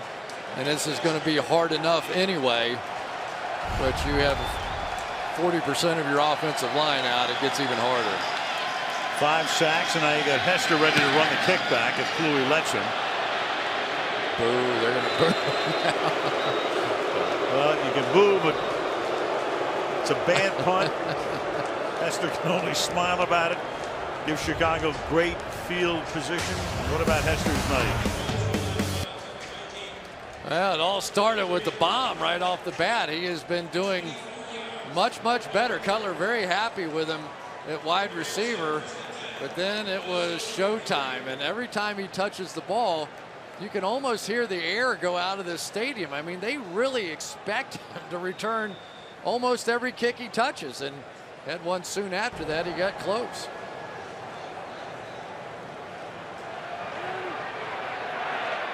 They start from the 43. And Forte is going to pick up a few more. It's taken down by E.J. Henderson. Gain of 7.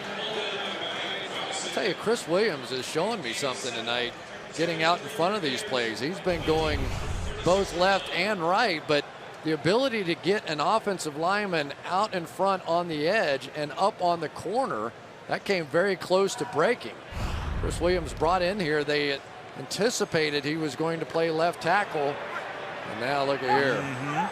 Looky here. 2nd and 3. From the 36-yard line. And Forte gets taken down for a loss. 39-yard line. Let's go to Michelle again. Another concussion. Jamarcus Sanford now out with a concussion. And we've seen that Tyrell Johnson has replaced him, Al, so the injury bug biting the Vikings hard. Well, the Vikings, and there it is graphically, and they get to go home and take on the Green Bay Packers next Sunday. And then they face Carolina on the road, then they're off, and then they get the Packers again at Lambeau. Good luck. Tyrell Johnson, he played a lot last year, so this isn't an injury that should destroy this defense. Well, at least not any more than the Bears already have. Charge timeout. Chicago. Timeout. 30-second timeout. Can't have any more fun there than they're having here tonight. These Bears fans, they knew how important this game was with the Lions and Packers so far in front. 3rd and 5. And Cutler throws underneath. And Forte will get around the corner and get the first down. You know, it's really hard to watch him play and not have the words "pay the man" come out of your mouth. And I understand all the what's going on. Come on, Jerry, pay the man. There you go. That's what everybody thinks. And we talked to Matt about it. He said, "Yeah, of course. You know, it weighs on my mind. I think about it when I'm out there playing. And usually after the game's over, my agent calls the Bears and they say, well, the offer is the offer." So everybody understands it. It's a business side to this game too. From the 28. Hester. You know, I'm thinking, Chris, speaking about SC and Notre Dame with a flag here, Soldier Field, which was remodeled and redone and reopened in 2003, it's the smallest capacity. Here's Personal Anderson. Foul. Rough passer, number 93, defense. Kevin Down. Williams. This is the smallest stadium by capacity, a little bit more than 61,000. It used to be the old Soldier Field going all the way back to the early 1900s. They had over 120,000 seats. SC played Notre Dame here in this stadium in 1927 before 123,000 people. Wow.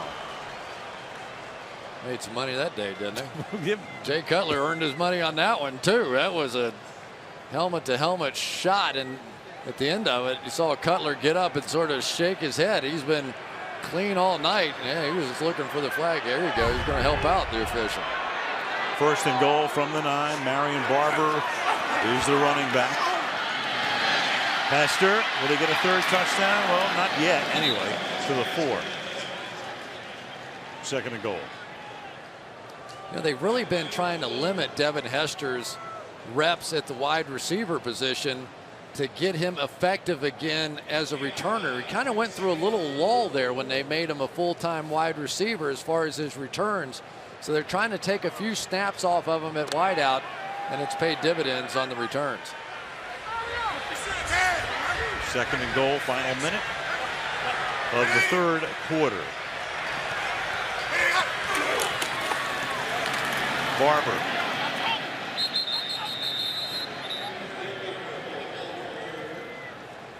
Third and goal.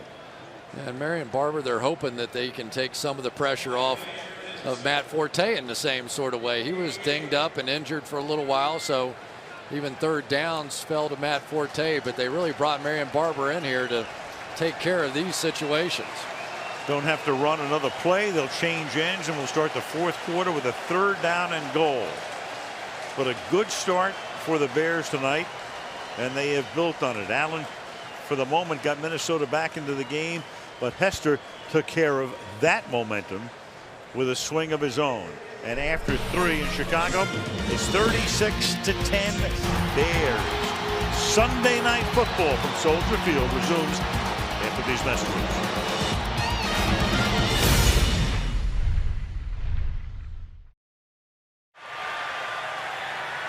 They start the fourth quarter. It's third down and goal. Cutler will throw to the end zone, and it is incomplete. Tried to get it into Spade, one of his tight ends. Fourth down, and Robbie Gould will come in for 3 more. Tell you what, when Jay Cutler decides to load up the fastball, it's coming. That was only about 5 or 6 yards away. There's Spade right there.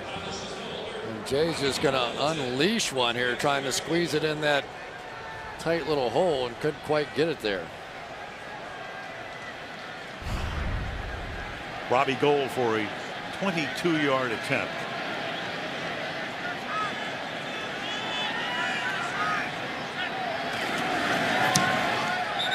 And his third of the night. Chip shot is good. Early fourth. Chicago up 39-10.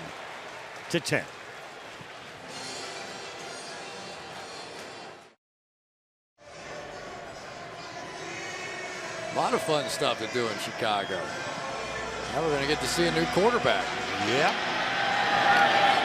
A yard into the end zone. Booker. And Lorenzo out to the 29-yard line. And here comes their #1 draft choice, 12th overall out of Florida State, making his NFL debut right now, Christian Ponder, the quarterback of the future, and the future apparently is right now. So Donovan tonight, 19 of 24 for 177, but they're down by 29, and here goes Ponder to work for the first time.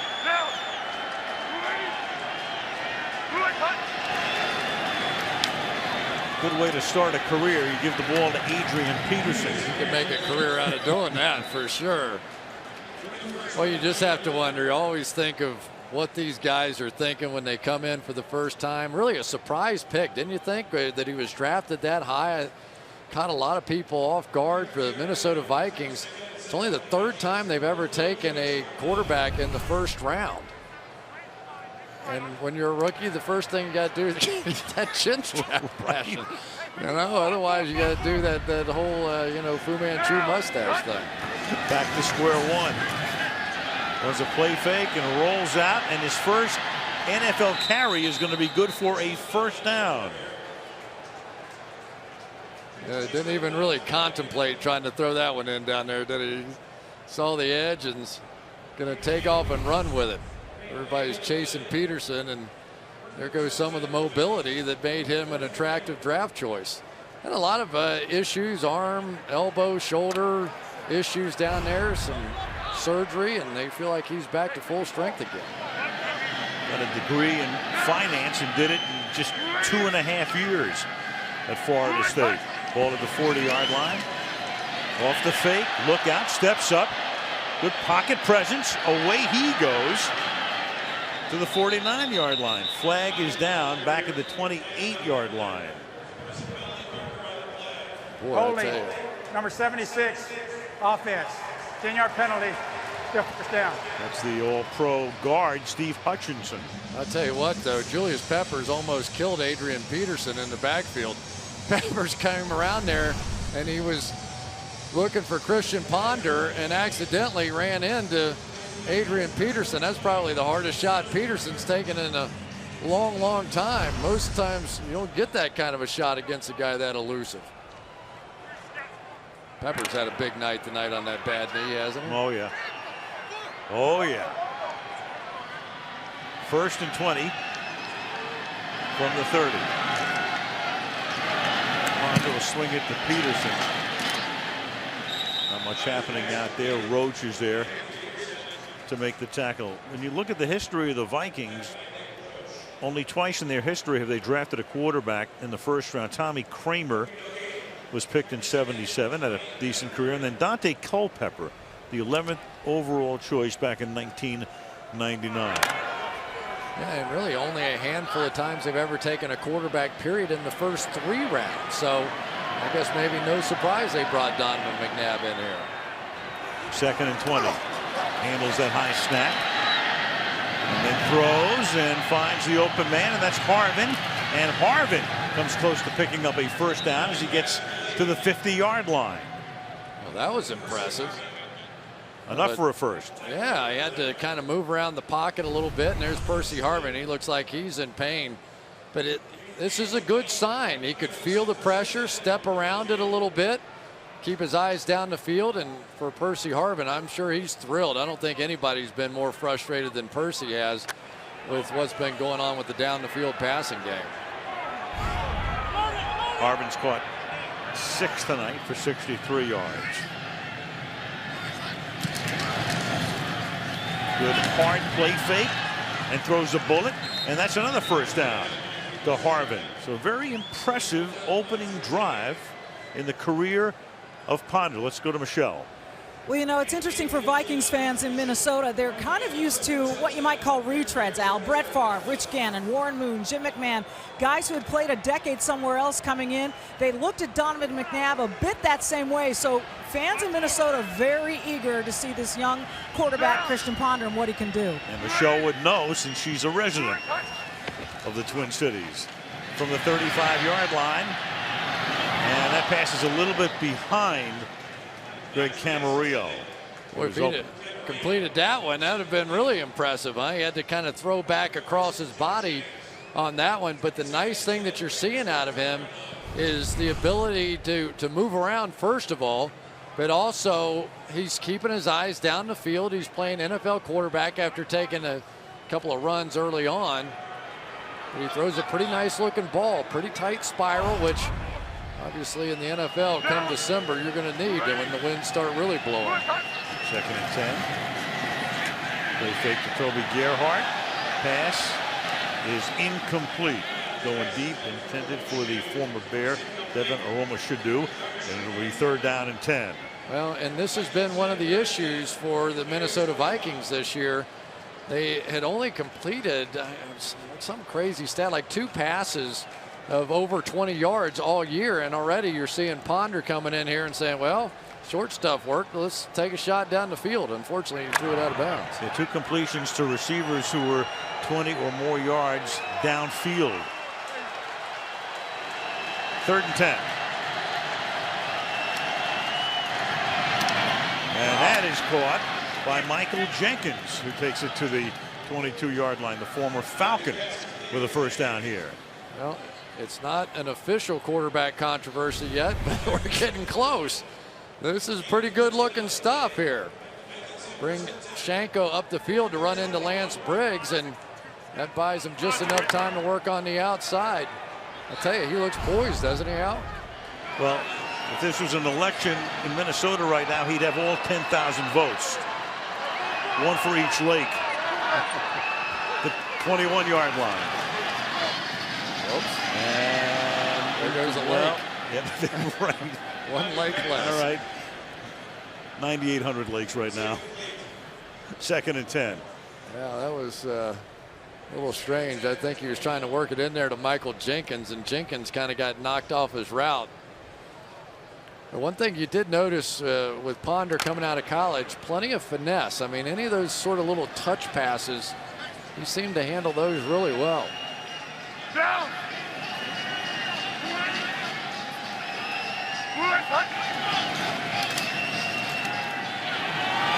And that is incomplete. A little bit behind Aroma-Shadu.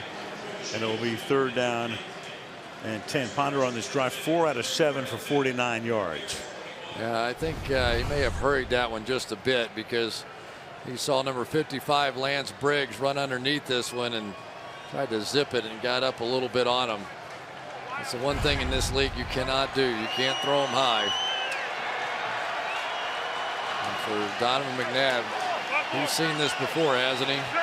Kevin Cobb and all that preceded, Mike Vick. 3rd and 10. Pressure put on. Gets away. And then has to throw it away. That was DJ Moore who came into the backfield. Corner blitz and chased him out, and it's 4th down. Yeah, just about the time that you start thinking, boy, this quarterback looks pretty good, and the Bears do what they always do. They answer with bringing everybody. Sometimes sending a corner after him, and Ponder looked pretty fast. That was until they sent an NFL corner, DJ Moore chasing him. Well, nothing to lose. It's 4th down. You're down by 29. Going for it on 4th and the 22-yard line. Briggs comes through, and the catch is made, but Schenkel cannot pick up the first down. It'll be a yard or two shy. Urlacher makes the tackle. They turn it over on down. Oh, Urlacher thought he had one there. Talked him into a hot read, and he almost got underneath it. Not a bad debut for one Christian Ponder.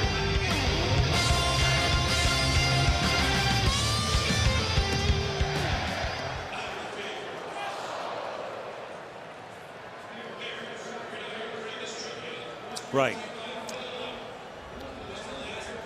All right. Okay. You want to show that play at all, just to show how they're kind of dicking with this kid a little bit?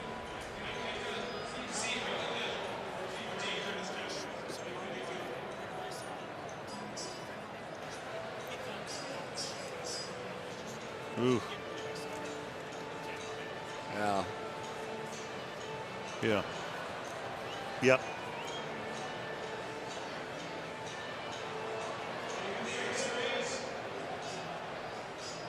That's what he said. That's going to be your background. Yeah, but you know, the minute I saw it, I said that's going to be an issue, because you could see immediately it was the push in the back more than the handshake that made him mad. You know. I mean, but I don't think there's anything to it. I really don't. I think it was kind of a. No, I know. But if you thought that this guy intentionally pushed you, you know what I mean? It's like, you know, he was going back to tell him, you know, what the heck are you doing? Yeah.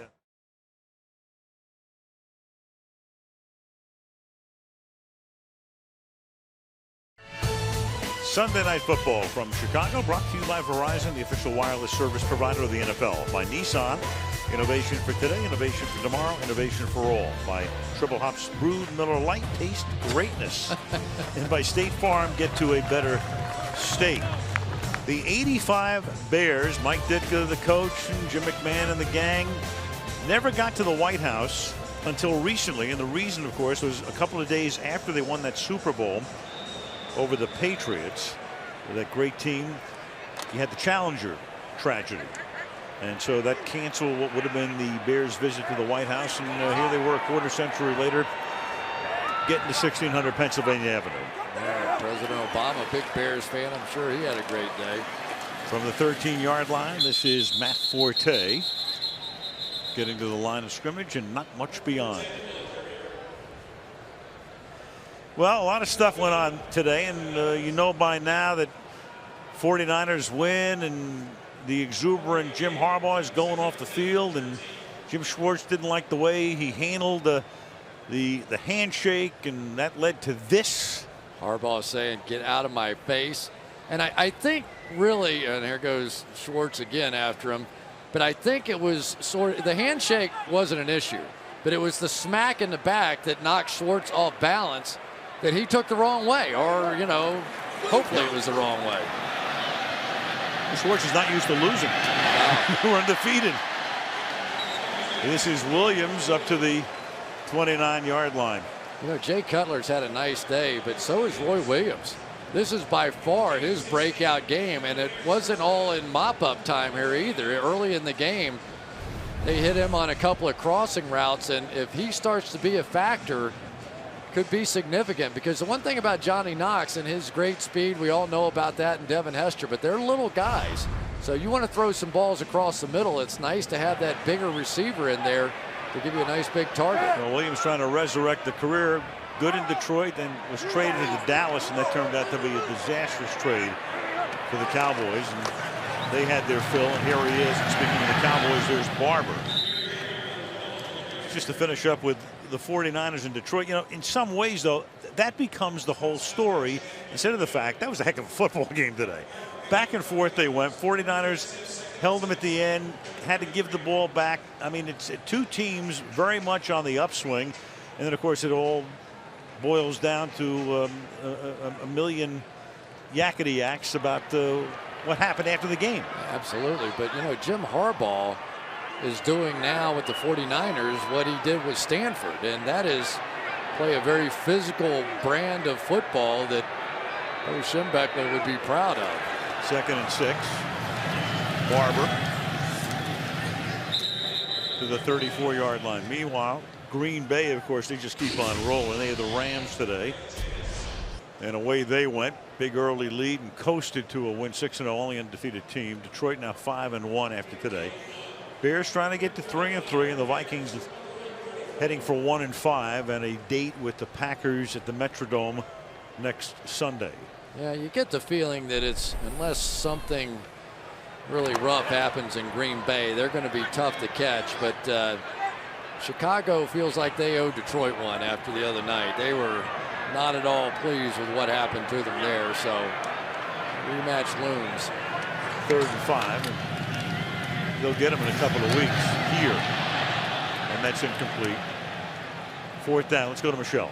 Yeah, a couple more injuries. Devin Hester out with a chest injury, and tight end Kellen Davis, who came into this game questionable with an elbow injury, that elbow has taken him out as well, Al. All right, and they will try to recover and then get on a plane on Thursday, Michelle, and head across the pond. It's the annual game in London at Wembley Stadium, and the Bears are in it against the Tampa Bay Bucks a week from today. Adam Podlish will do the punting.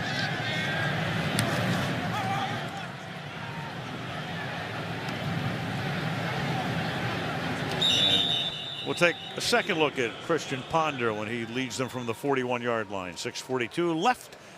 Bears handily. So Ponder now, his second series, starts from the 40. And the pass is incomplete. 2nd and 10. Ziggy Wilf is the owner of the Minnesota Vikings, and there he is here tonight with his brother Mark. Very important week. If you follow football, you know, and there's, well, hello Ziggy, he's able to affect the wave with his team down 39-10. But tomorrow's a big day. Legislators there. He said, yeah, don't forget, guys, we got to get that stadium because their lease is up at the Metrodome. 2nd down and 10. And Ponder rolling away, buying time, and then throwing it away. So the Vikings clearly playing in an inferior facility. It's outdated. Need a new facility, as is the question in every municipality in the country that needs a new stadium. Who's going to pay for it? That's the issue again in Minnesota. And they've been talking for a long time now about where and how and all of the rest. But it's coming down to a head very soon because the Vikings lease is up. And you all know about Los Angeles looming. There's a lot of stuff that's a little mysterious there too, as well, as Greg Camarillo makes the catch and takes the ball to the 37-yard line. So who better to report on this than somebody who lives there and knows all about it than Michelle? What do you think? Well, look, they've got 3 very key meetings this week with the state legislature. One is with Ziggy Wilf and the state legislature and the governor. One is with representatives from the league. And they've really got to decide, do we go into a special session and vote on this thing and decide about the state's contribution, or do we wait? I'll finish after the play. All right, so from the 37 on 1st down.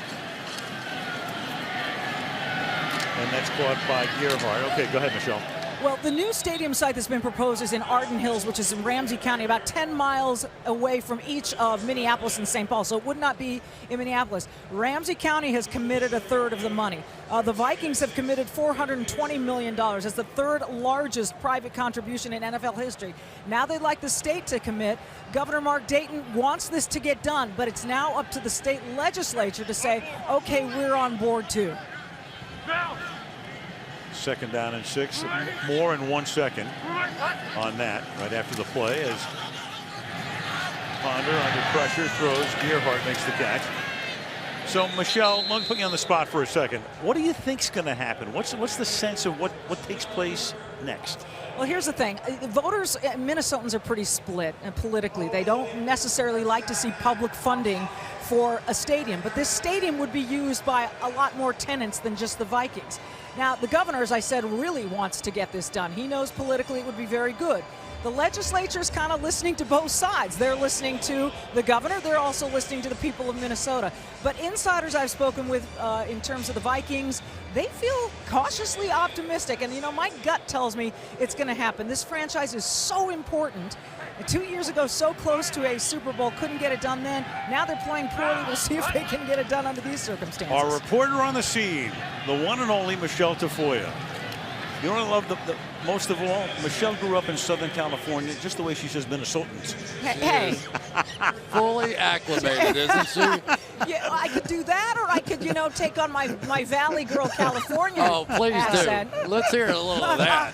Well, you know, I could do that, but yeah, I have gone full Minnesotan since I've lived there. Well, you can cover the Vikings no matter where they wind up in a couple of years, right? Well, that's true.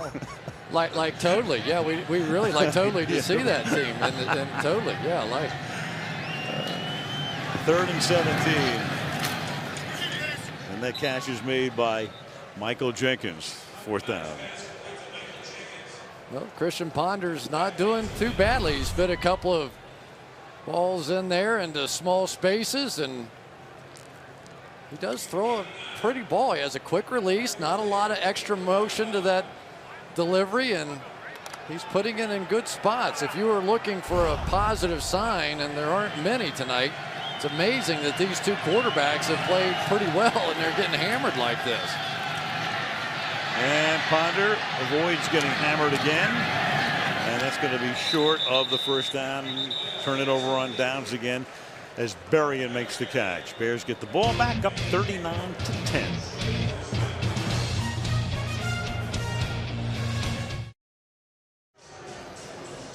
Bears ready to run out the clock if they can and head back to Lake Forest tomorrow, and then go to London, and we'll go to Caleb Haney, the backup quarterback, as Jay Cutler did his job tonight. Had a 267-yard night, 2 touchdowns, no picks, 21 of 31, and that line did a really good job of keeping the Vikings away. Darian Barber. That Bear line, when you take a look at the regular starters last season, that's the way they lined up. Those were the starters. Kreutz then went to New Orleans as a free agent, and so they had a brand new group except for Chris Williams, and then they had to move Spencer over to right guard in week 2, and Omayal became the right tackle in weeks 3 and 4, and then Lance Lewis back to guard in week 5, and that's the way they lined up tonight. Meanwhile, Jamarcus Webb has done a very nice job. The 7th round draft choice out of West Texas A&M at left tackle. It's kind of like whack-a-mole or something, the whole thing, you know. 2nd and 7. And Barber for 4.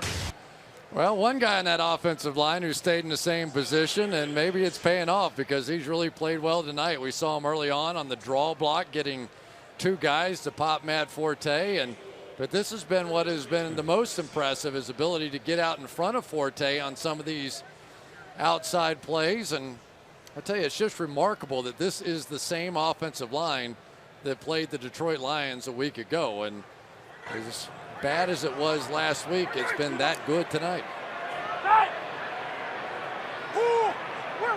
And the Viking defense, especially that front 4, no slouches. Barber chugging his way, and if he picks up the 1st down, that's going to take us to the 2-minute warning.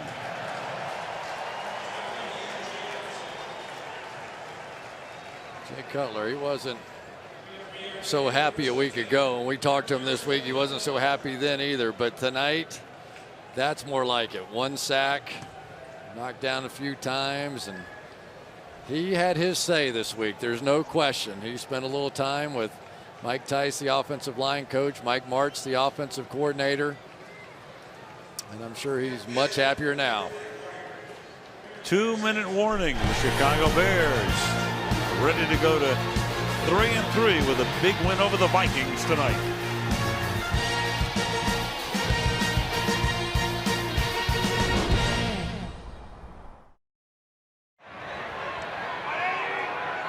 First down, and they can just run the clock out here. And Barber will be able to pad his stats with a 14-yard pickup. Well, I tell you what, Caleb Haney last year in that championship game replacing Jay Cutler came awfully close to being a hero of all heroes, didn't he? It looked like the Bears were dead in the water in that game, and then came Haney, and everything looked great until he found B.J. Raji on one.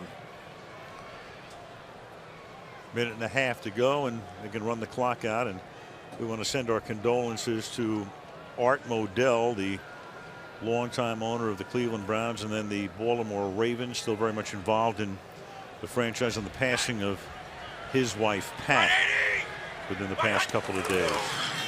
You know that Pat was known and loved by a lot of people around the National Football League, and we send our sympathy and respects to Modell family. Boy, all you had to do was ask of that couple. They were at every event, at every charity, very, very giving couple, and a lot of people much appreciate what they did.